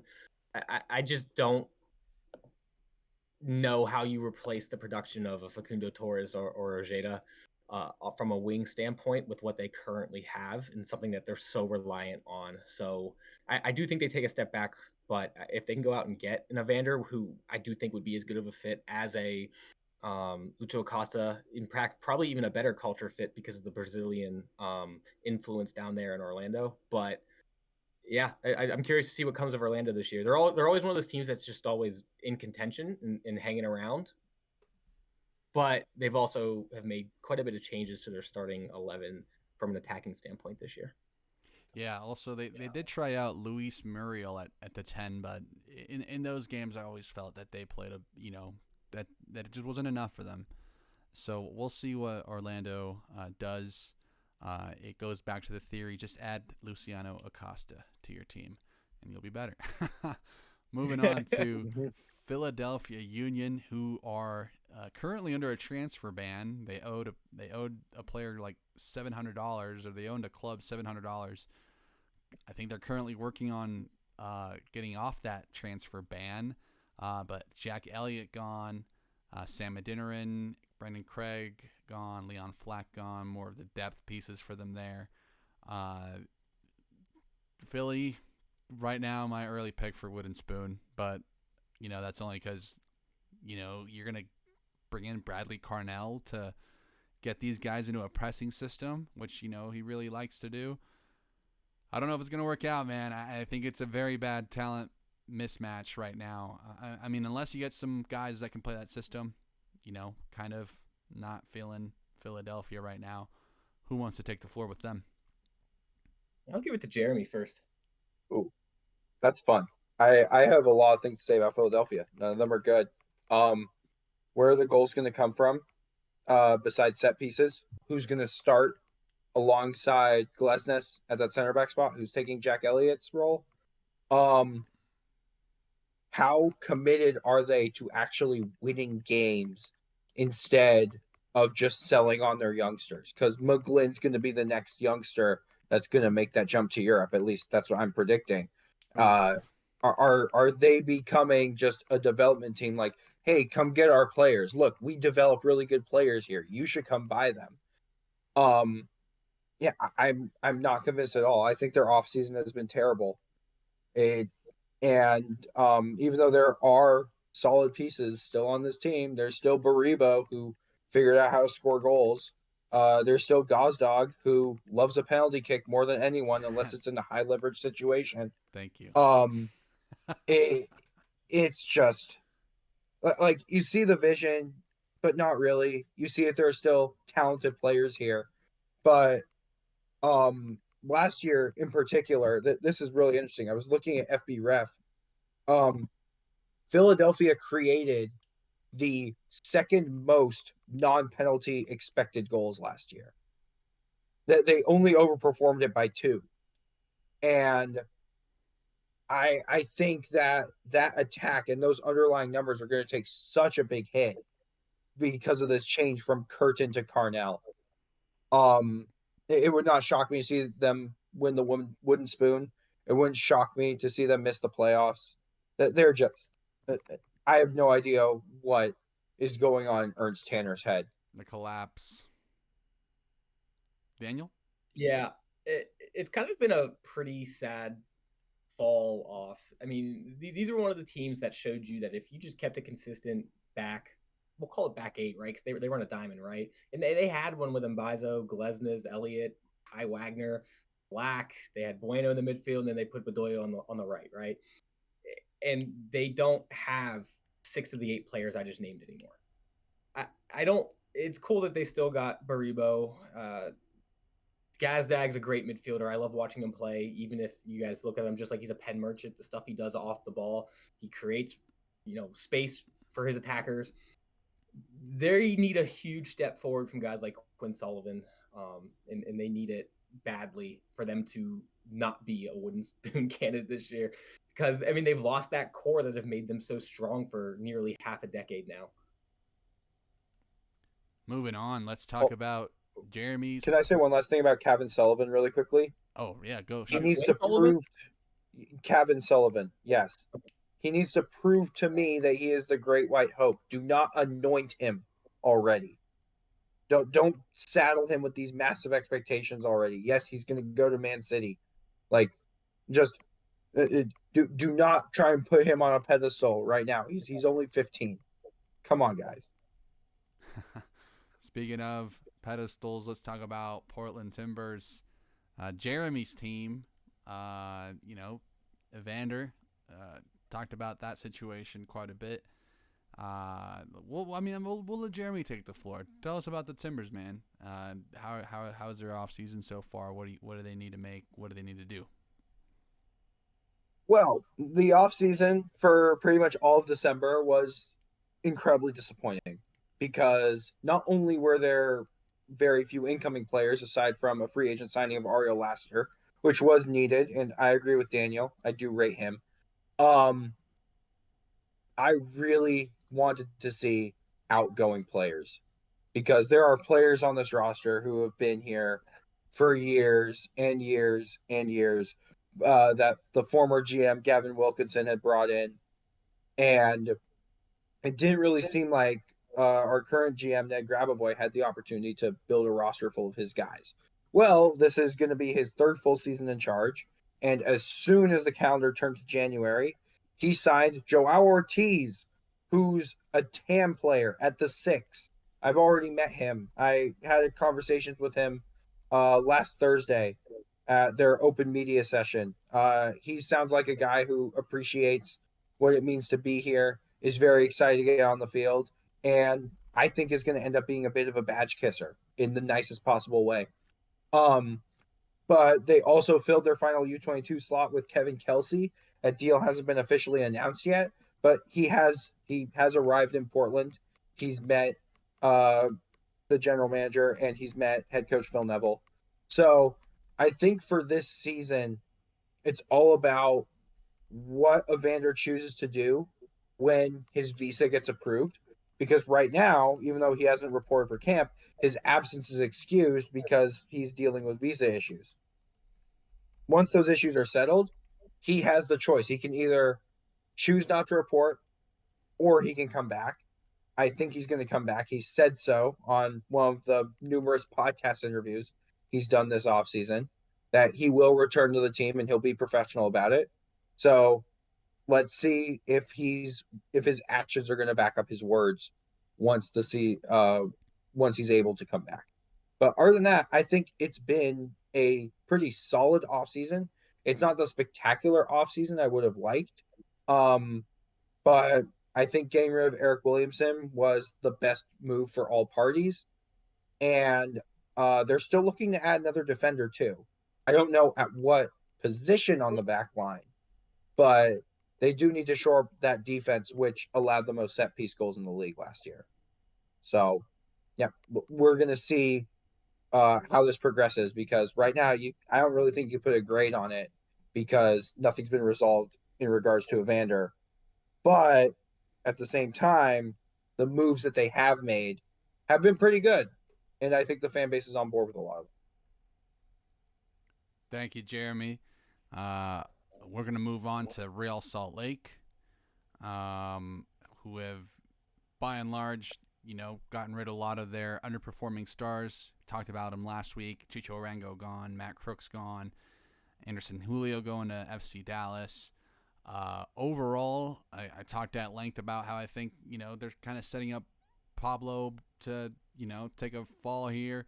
Well, just with the general roster.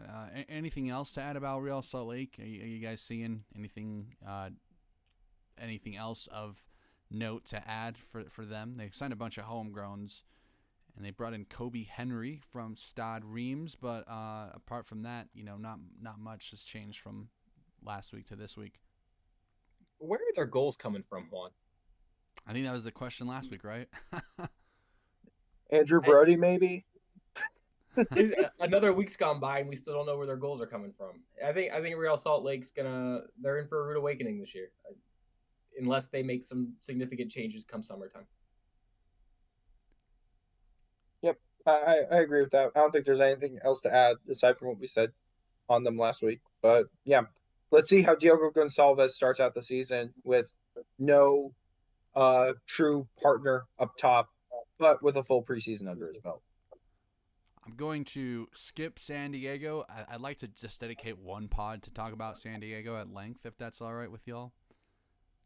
Yeah, for sure. That'd actually be so fun. They've definitely have. I mean, we were down on them last week, but given some of their recent news and some stuff's got to be confirmed, but I'm starting to like them a bit more. We're going to talk about the San Jose Earthquakes, though. That was kind of the immediate winner of the offseason so far, I think. Chicho and Joseph officially both coming in. You got Dave Romney, Nick Lima, Mark Anthony Kay, and Ian Harkes, all from the New England Revolution, joining San Jose. This is a return for Nick Lima, who had previously played there. And then beyond that, I mean, Abobasi gone, Emi Ochoa is going to Cruz Azul, William Yarbrough wasn't brought back. Overall, I mean, Bruce might be cooking, guys. Anything else to add about San Jose? I know we were very, very bullish on them last week. I maybe might start to think they are in a better position with Nick Lima, but you got to have a better right back, if you want to really compete towards the tail end of the season. Any thoughts on San Jose? I mean, they got 7 points out of their last 10 games. They were not a good team last year. I think it does not take a genius to make that statement. But if you look at who was on the bottom of that list, right? Your New England Revolution, Chicago Fire, Vancouver Whitecaps, towards the end of the season, right? Just in terms of form, the Rapids, Kansas City, Toronto, they've done more than all those teams. They will not be the worst team in the West again.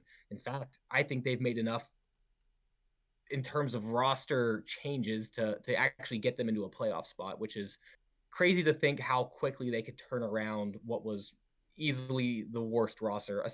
I was making jokes on Twitter that they were a USL team at one point.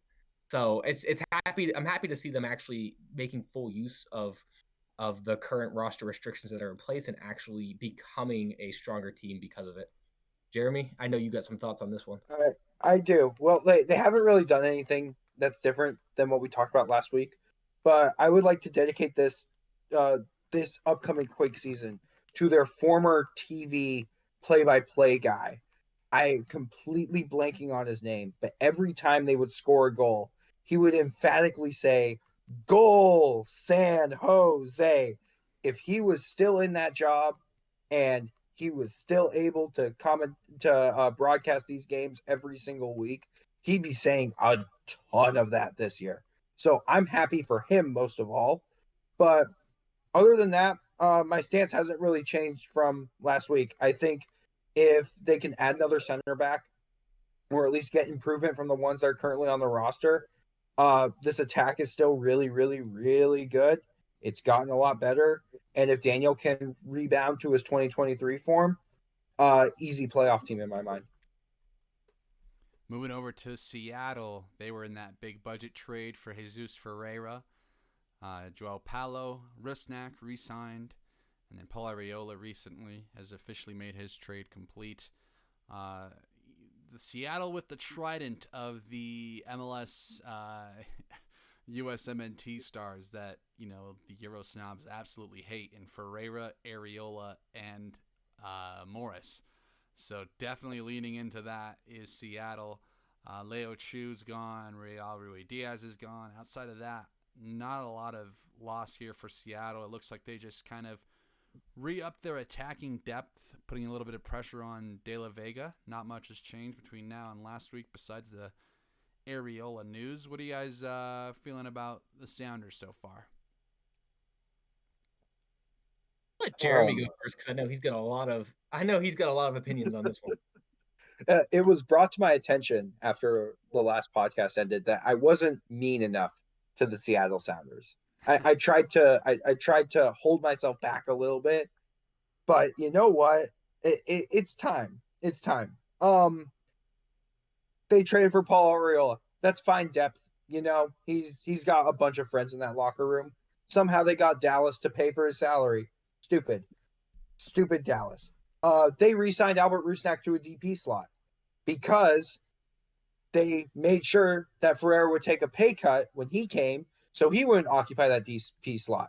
Because Ferreira's potential DP slot had to be occupied by Jordan Morris this year due to a clause in his contract that would have increased his wage based on his performance last year. So now they have 3 DP slots being taken up by Jordan Morris, Albert Rusnak, and the missing man himself, Pedro de la Vega, who has spent more time injured than he has, like being on the field, participating in goals, which last year, by the way, he had more handballs than goal involvements. So I don't think people talked about that enough. Certainly none of the people who actually watch the Seattle Sounders and only have a picture of what the Seattle Sounders are in their minds, they didn't talk about it that much. Basically, they needed this depth because they will be playing in the Club World Cup somehow this year. And nothing really changes with this team because their head coach is as stubborn as the ocean. He's just going to keep doing whatever he wants. He has his own way of doing things. Sometimes it works, sometimes it doesn't. But yeah, I'm personally thrilled about the Ferreira acquisition because I don't think that they're going to find a way to get him to be what he can be at his best. So that would make it a negative application. I don't think Rusnak has ever been worth a DP deal, especially for Seattle. I think he's very good delivering set pieces, but you want your DPs to be difference makers in open play. And Jordan Morris is just a pumpkin masquerading as a striker who goes on runs of scoring a lot of goals in a short period of time and then just forgetting where the net is for the rest of it. So, yeah, they'll still be fine. Their defense is still really good. They'll be able to be a playoff team, but maybe not this year because that's a lot of extra games. And if they fall victim to the injury bug because they play on a really, really, really rough surface in Lumen Field, you never know what's going to happen with them. But their floor is always really high because of how good their defense is.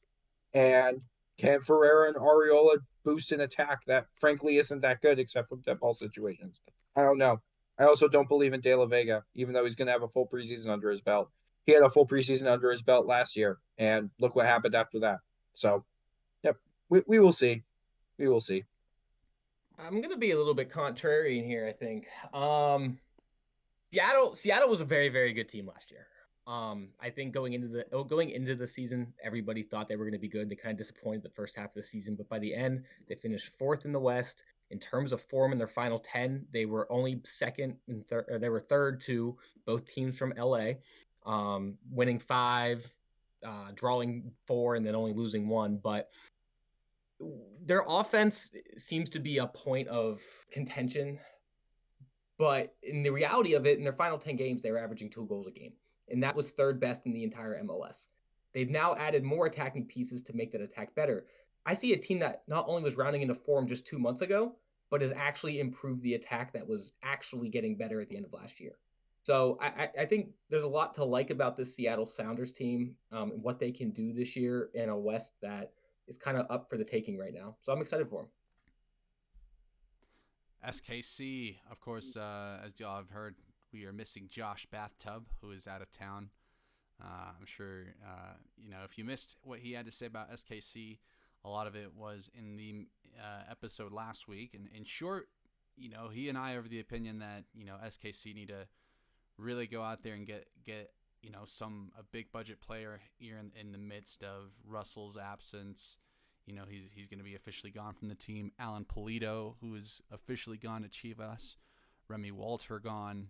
Fontas is gone. I mean, Tamilia's gone. It's a whole new era at SKC, and I feel like it's only right if they get a big budget signing to kind of christen the new era here. What are you guys' thoughts on SKC's very quiet offseason? They did get Mason Toy from the free agency, who just continues to bounce around from MLS team to MLS team. What are you guys' thoughts on SKC?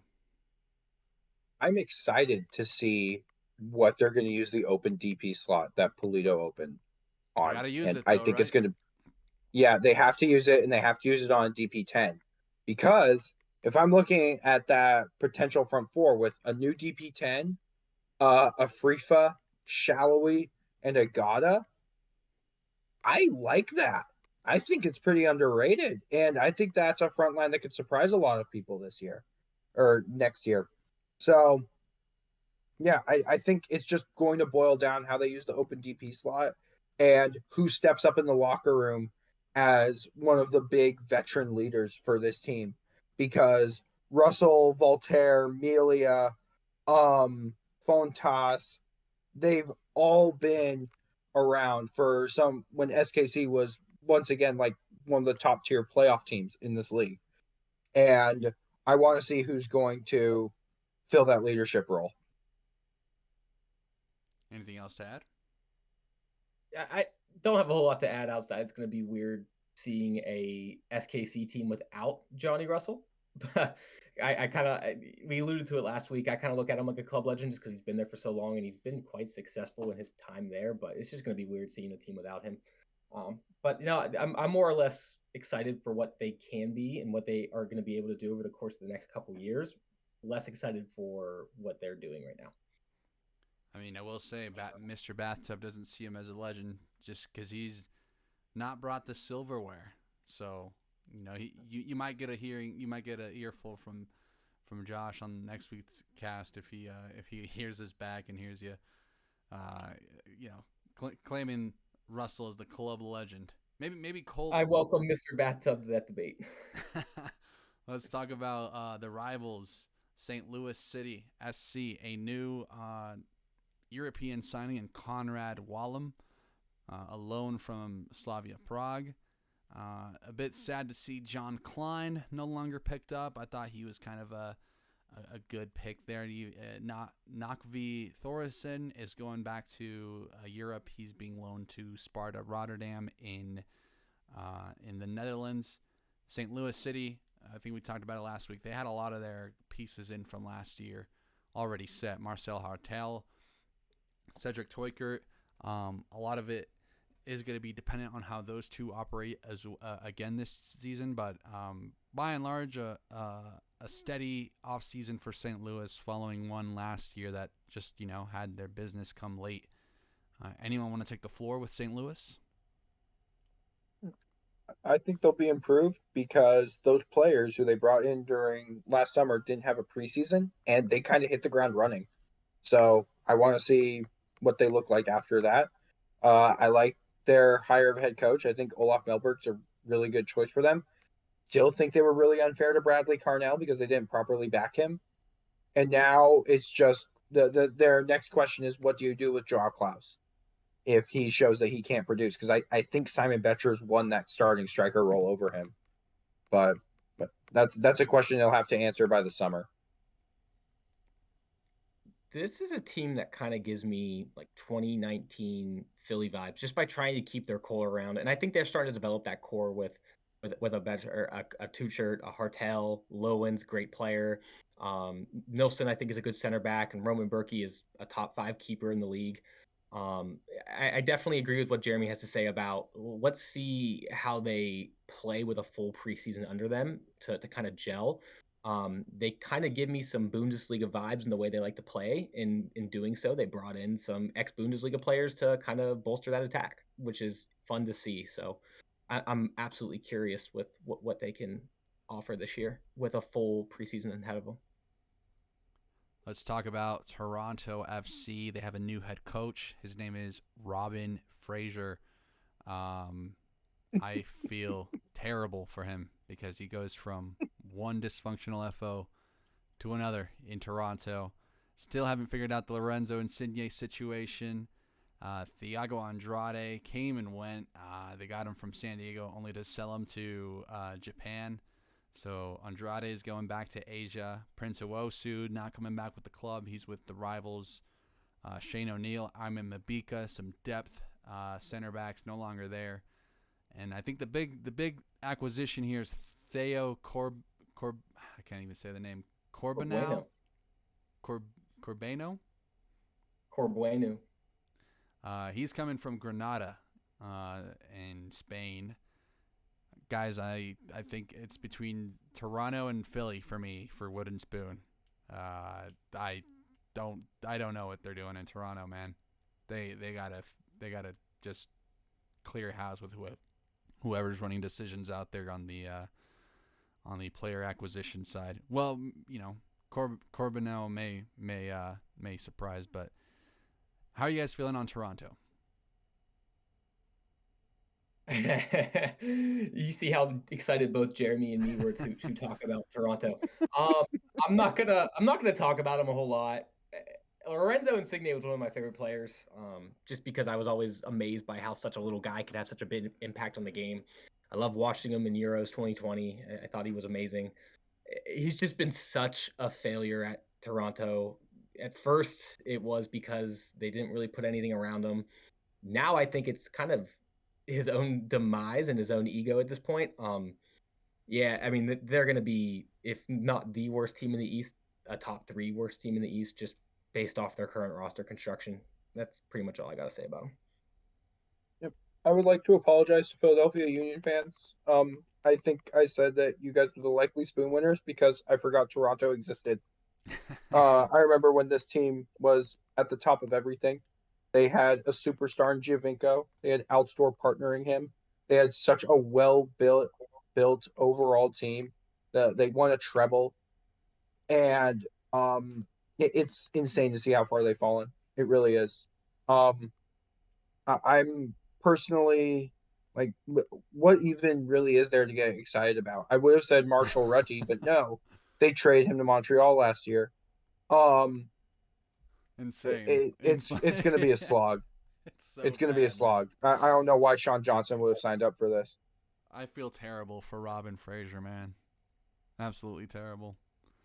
I'm hoping he surprises everybody because I'm quite fond of Robin Fraser, but the man cannot be dealt continuous shit hands, man. It's rough to see. From Chivas to Colorado to this, he's been in the trenches of MLS coaching. So we're going to have to see how that goes for Toronto. Finally, Vancouver Whitecaps. If you're still here, shout out to y'all listening. We're about to hit the 2-hour mark. Good stuff here as we round out with another team that doesn't have much to talk about. Alessandro Schopf, Ryan Raposo, Fafa Picol, big minutes lost there from each of those guys. David Caicedo, who was at one point a very electric player for them, is no longer with the team. He got transferred to Junior FC.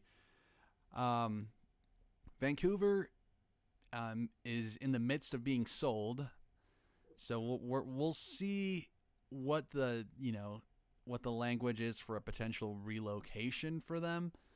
I don't know if that's in the cards entirely, but given that last year their only chance at the playoffs was derailed by a motocross event at their stadium that could not be rescheduled, it doesn't look too good for the Whitecaps coming into this upcoming season, despite looking strong to end last season in the playoffs.